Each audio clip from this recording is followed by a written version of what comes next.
Designing this event to kind of be the next step from our Pizza and Politics event that's going to be on January 17th, which is party involvement, which we've designed to have over the caucuses. So it's kind of like a step-by-step kind of event. It's going to be really great. The other thing that is going to go along with that is you'll be able to find out where your caucus is, because we're going to have computers there that you can type in your address and you can find out where it is.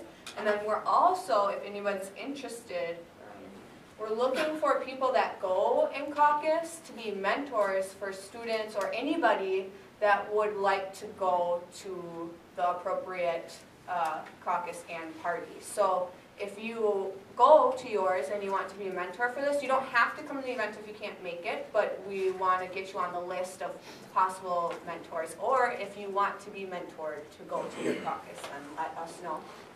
Specifically Rob, because apparently he's doing all the work for this. Yeah. So that's it, I yield. I have a question. Yes.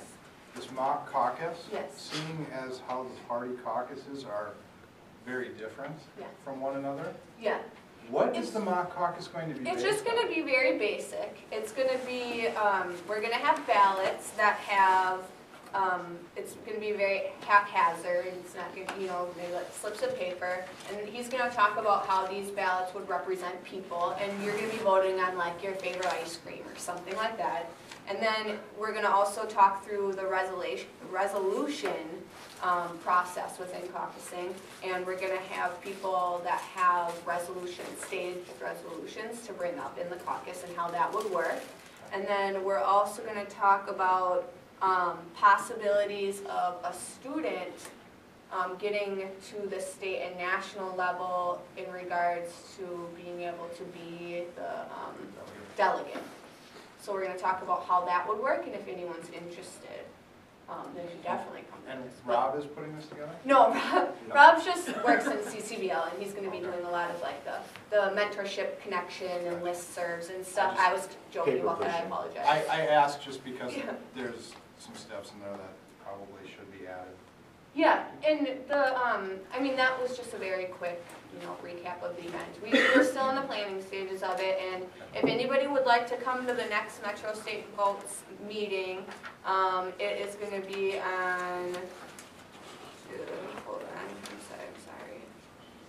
While you're looking that up, just to note, as a caucus convener myself, I'm more than happy to lend what steps are missing to the committee. Well, right. I mean, we have a professor that takes part in things, and despite the differences... Right, I'm assuming the fact that the caucuses by the parties are extremely different. Right. That it needs to be noted in the training that there are some major differences in what those differences, because it makes a big difference for students that are interested in moving on to the next level. So it's important to note how those levels go. And I guess they've had someone before from Metro State that they've helped to facilitate get to those levels. So I would assume that they, I don't know when that, Rob, do you remember when the meeting is? Oh, here it is. It's the 13th from 1:30 to 3:30. So anybody would like to go? Do you know the location?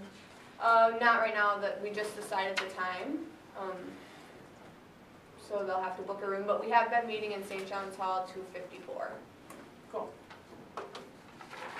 And I was just going to touch on what you were saying. They will have different areas for different parties to learn about each individual process.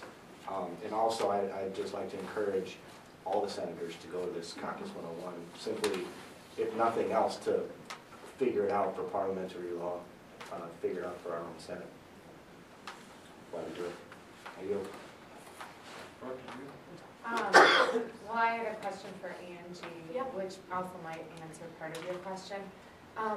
Matt Filner also was talking about another event later on, Caucus 201, that would touch more on the later stages of caucusing. Right. So, where some of those issues would be touched on. Is that still happening? Yep, it is, and we actually have a date for that if you guys want to write that one down too. It's February 27th which is a Monday night as well, from 5 to 7. And so that one will be, like Brooke said, kind of the next stages, and the Senate District caucus stuff. Is that right? Democrat, yes. Yeah. And then, so that will be talked about, the Senate districts, and then the other thing that will be talked about is the redistrict. Are you talking about Senate districts or congressional districts? Congressional districts. Congressional districts. I'm not really sure, I'm sorry. Because the Democratic Party does get into the Senate districts, whereas the Republican Party breaks up into what they call BPOUs, which are a little bit different than Senate districts. So anyways, like Brooke said, that'll be kind of the next step to it. I think he just wanted to get the word out at the first one, right at the end, that we might be looking for someone to move up. Angie, was the time of the February 27th? Same, 5 to 7? but yeah. Five. Right. Any other questions or anything else to present? No, I don't think so. All right. Moving on to old business, DARS. Can we do this and not go all night? No, I'm making a presidential decision on this one. I'm just gonna make a quick comment about it, and then I'm gonna table it until next meeting. About 2 weeks ago, I sent out additional information from the DARS report. I do hope everyone read it, because we were gonna discuss it tonight. It's additional information that Drew Melendrez brought back to us about current students that are affected by the DARS situation. It's mainly pages 1 through 3 that's going to be most beneficial to look at, just to help you out a little bit. And with those numbers, while you look at it, if either you have it with you or if you want to just make a note, with all the numbers of students affected, they can overlap. So just because it says 8,000, I believe, something students, they could all be overlapping. That is my concern with it as you look at it, but obviously bring your own questions back, and I will be asking Drew to come and present on the new information next meeting. I did not want to do it this meeting because I knew we had Hire 1 coming, etc. So with that, if there's any questions on that, I'll do that quickly. If not, I'm just going to table it until next meeting. Yes? Briefly, what do you mean by overlapping? Overlapping, so it says, I have my copy. It says students affected with graduation issues, it's 2,000. Oh, and that's on page 2 when you look at your thing. Graduation students affected 2,000. Transfer update request 2,000. Exceptions, changes, corrections 2,500. So you look at the max number, which is 2,500 from a spot, and honestly, it could be all the same students. So max of 2,500, which is a significant amount of our student body, but it's something to consider. We did let them know that if they brought back, same with Hire 1, if they brought back more information, we would at least discuss it. But once again, the time, just make sure you read it. If you have any questions, either contact me if I don't know. I will let you know, and you can have them prepared for Drew when he presents next meeting. It's essentially 2%. Yes. Okay. Any questions on DARS? No, it's 20. Or 20? It's 20% of our student body. So, again, we'll get deeper into that at the next meeting. Yes. So just make sure to look at it. If you did not receive it, just email me and I will send you another copy. Moving on, new business. This is mostly me. Winter extravaganza. Winter extravaganza. And actually we have 2 new gals in UAB. We have Audra, who was a senator for about a month, so in case the older senators know, she's on UAB now.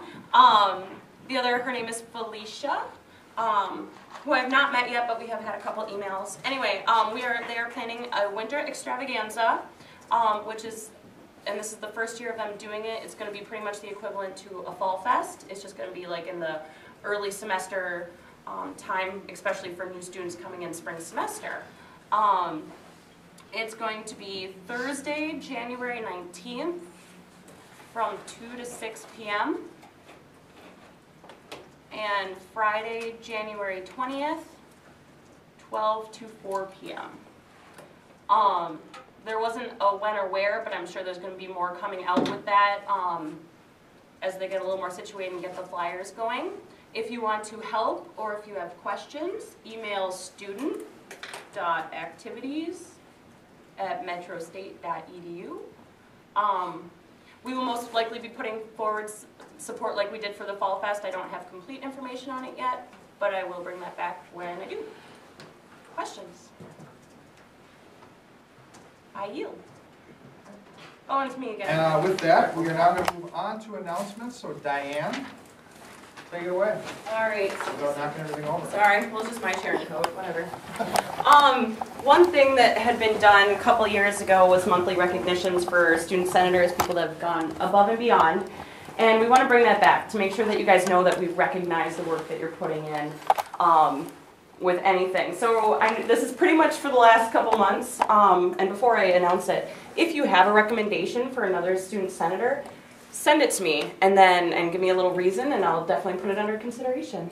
But for today's, it's going to be Angie. If you want to come on up. Everyone give her a hand.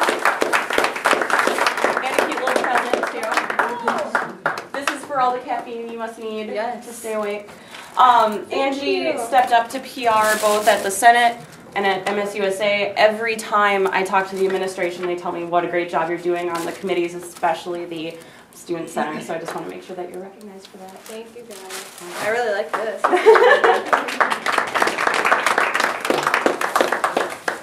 All right. I didn't know that was going to happen. I know you didn't. So I have one announcement quickly here that's not on here. Well, kind of an announcement. I just want to remind everyone, our next meeting is January 13th. So we're going to be out for a while. So with that, I want to personally just throw it out to everyone to have a great break. We're all off. Classes are over finally. It's wonderful.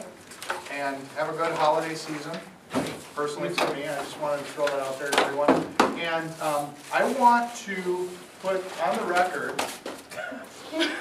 that I'm very proud of Dee Price for attaining the level of Bachelor of Arts. With honors.